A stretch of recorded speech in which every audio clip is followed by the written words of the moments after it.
One man seeks revenge on an entire corrupt nation?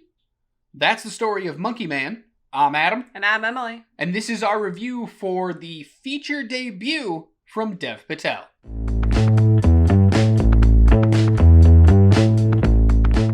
This movie centers around one person named Kid, played by Dev Patel, who is trying to get revenge on a corrupt police chief and religious leader who had his entire village burned to the ground many years ago.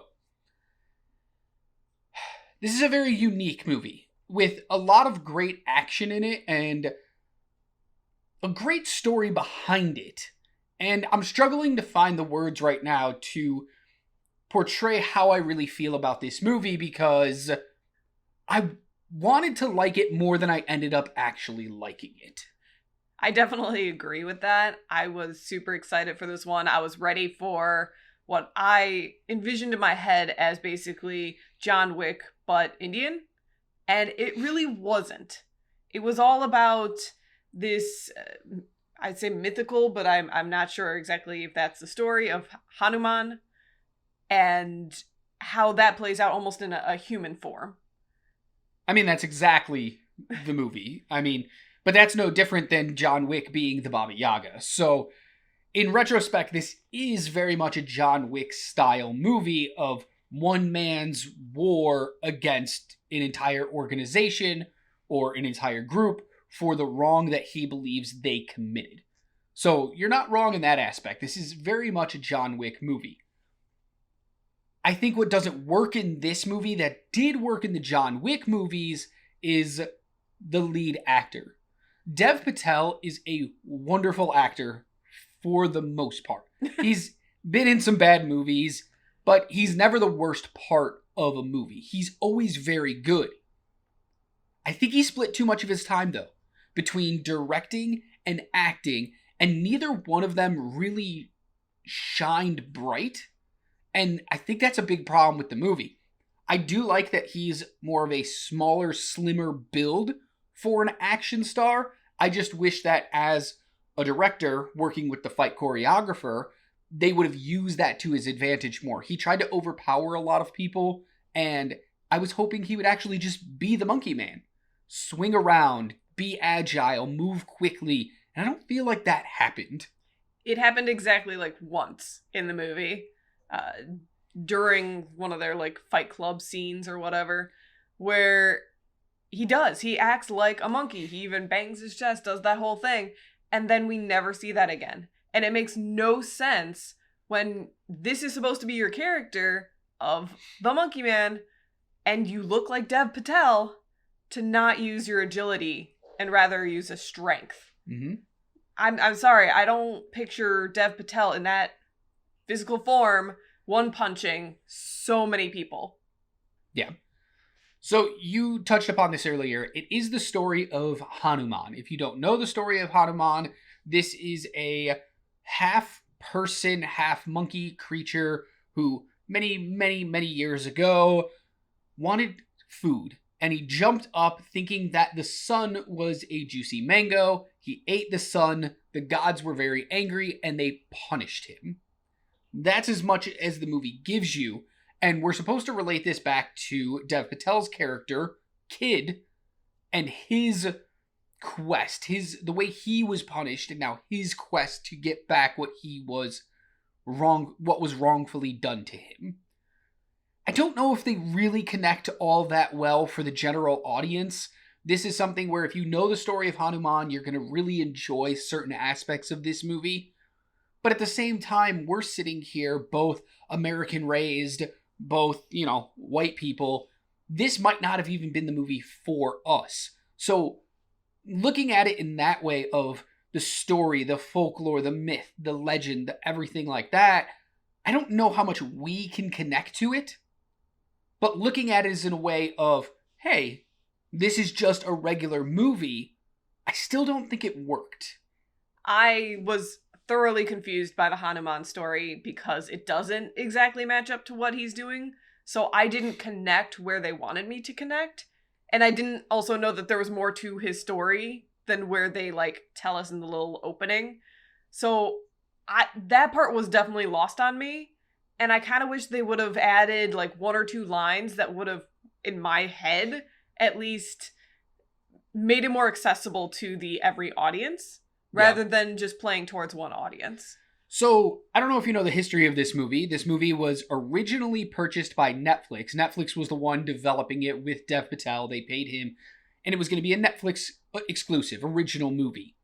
Netflix kind of pulled out and didn't want anything to do with it anymore. So, Legendary Pictures and Jordan Peele came in and were like, we're going to save this movie, and we're going to release it and see if we can make some money on it. The movie was already sort of in production when Netflix kind of pulled out. Mm-hmm. Do you think that hurt the movie? Because to me, this movie feels like there is probably another hour worth of footage left on the cutting room floor. Because when you're working for Netflix, you can make it a 3-hour movie and it doesn't really matter. But when you're trying to theatrically release something, you need to cut it down so it can be more consumable in shorter amounts of time. And it feels like this movie needed another hour to really explain the story that was going on. There's a lot of quick edits of flashbacks and things like that. They come at really weird times that don't flow with the story. It kind of breaks everything up too much. Do you feel like that was a huge problem with this movie? It definitely can be. I think anytime something major like the studio gets changed like halfway through making a movie, you're gonna have almost a disjointed feel to it because you have two different influences basically over your film. So that now hearing that, it kind of makes a bit more sense why it feels very disjointed and not necessarily flowing the way it should. Now, a few things that were really good about this movie. The score was phenomenal. There is a ton of Indian-influenced music happening, obviously, because it takes place in a fictionalized Indian city. And I think that really added to it. There wasn't these big banging drums and this loud rock music during fight scenes. It was a very slow-paced music while there's a bunch of good action happening. And that was really interesting to me, especially because the sound design was so minimal that you got to be engrossed in what was actually happening rather than, oh God, this music is blaring in my face right now.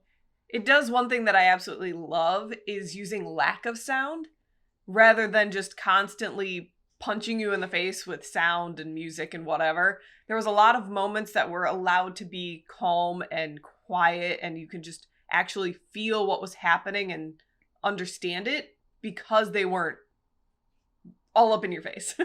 There were some good performances in this movie as well. Dev Patel was fine in this movie. I just could have used so much more from that character, and I don't think maybe he was the right choice.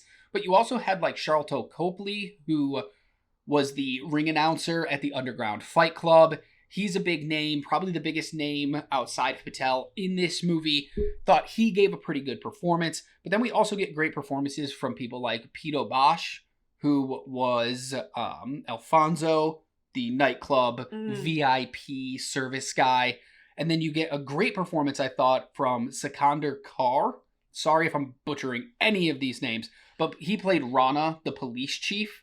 And I thought he was actually very intimidating, very great presence on screen. But part of me was like, dude, he should have whooped Dev Patel's ass. Like, pretty easily. And it's not that Patel wasn't good at, like, action and fighting and stuff like that. But this guy was supposed to be his equal plus twice his size. Definitely felt like a fight that should have ended very quickly. One thing that this movie does, and you talking about actors made me think of it, is talking about bigger issues in India, like their abuse of women and transgender people, and they really talk about that, but I feel like they don't pay that off enough. There is one character that is transgender in this movie that I think does phenomenally well, and I'm sorry that I didn't look up their name. Vipin Sharma. They were absolutely amazing. I was so intrigued by this character. I would just wanted the entire movie to be about this character. Yeah, halfway through the movie, he comes across what we can classify as a transgender community that is kind of hidden from the larger world because of what is happening. I have a feeling this movie is obviously touching upon a lot of real things that are happening over in countries in that part of the world. And that might not be a good thing.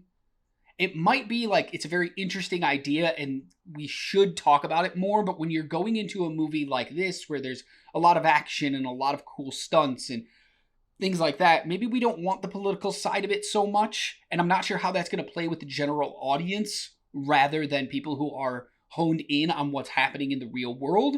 So it might not come across very well for, your average person who's like, hey, I have a Thursday night to kill. I'm going to go check out this Monkey Man movie. Honestly, I feel like if they would have paid it off a little bit more, where the Monkey Man basically does champion for all these people rather than just going for his own vendetta, I think it would have meant more. But the fact that you brought these issues up and then it doesn't actually really get paid off in the end doesn't sit well with me. Yeah, so overall, this is a great first outing for a first-time director in Dev Patel. But I also think maybe he needed a co-director on this one. There was a lot of poor decisions, a lot of very tight close-ups with shaky cam at the same time. So you're like, I'm not 100% sure what's happening. There was weird fades, weird cuts, weird camera movements that didn't really make sense. And he butchered the story that I think he was trying to tell a little too much. And like I said, that could have been because of the transition of studios. But with all that said, I would 100% watch a Monkey Man 2. I think the bones were there for a really great movie if we had somebody else maybe in the director's chair or a producer, not that Jordan Peele's not a great producer, but a producer that wanted to be more hands-on and could really guide the movie along. Because there is something there that's intriguing and interesting that makes you want to watch it. But by the end, you feel a little hollow. You feel a little let down, a little disappointed in the story that you were given. Yeah. For being an action movie, I was actually rather bored during a lot of it, which is never a good thing because the story around the action wasn't there. Yep. So if there's ever going to be a Monkey Man 2, my advice would be make it Monkey Man. Let him wear the mask. Let him act like a monkey. Let him do those things. But keep the basis of what you did in this movie intact because I think it was successful to a point. Yeah. Is this a movie that you should see in theaters? No. I agree. I think this is a movie you could definitely wait until it hits streaming at home, sit on your couch, big bucket of popcorn, full meal in front of you, and enjoy what you can from it. But understand that, there was definitely something more there that I wish they would have followed up on. Yep.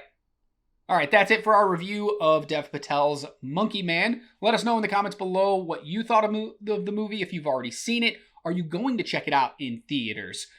I'll be back on Tuesday giving you a box office roundup of what were the top 10 movies over the past weekend. Where's Monkey Man going to land in that top 10? I'm thinking somewhere in the top 5, but I'm not sure it's going to reach number 1. I have a feeling Godzilla vs. Kong might keep that spot. I'll see you guys on Tuesday, and until then, be good to yourself, be kind to others, and keep watching movies. Bye.